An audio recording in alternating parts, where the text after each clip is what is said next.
Guys ইসমি বাজিত welcome to my another blog. আশা করি আপনারা সবাই ভালো আছেন এবং আমিও ভালো আছি। অনেক দিন আগে মনে আছে আমরা একটি গাছ লাগিয়েছিলাম, তার একটার ভিতরে দিয়েছিলাম নর্মাল পানি, আরেকটাতে দিয়েছিলাম গোবর পানি।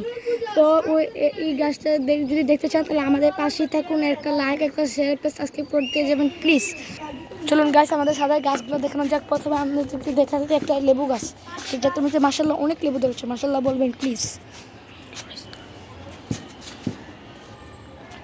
দেখেন আমাদের গাছটা, প্লিজ মাশাআল্লাহ বলে দিয়ে যাবেন।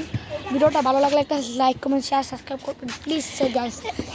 তো গাইস আমরা যে জন্য ভিডিওটা করছি সেই জায়গায় এসে পড়েছি গাইস। দেখেন আমাদের যে গাছে গোবর পানি দিয়েছিলাম সেই গাছটা সুন্দর মাশাআল্লাহ হয়েছে। যে গাছটা নরম পানি দিয়েছিলাম সেই গাছটা মরে গিয়েছে, দুঃখজনক ব্যাপার। তো গাইস এই পর্যন্ত ভিডিওটা ভালো লেগে থাকলে একটা লাইক, একটা সাবস্ক্রাইব করে দেন প্লিজ।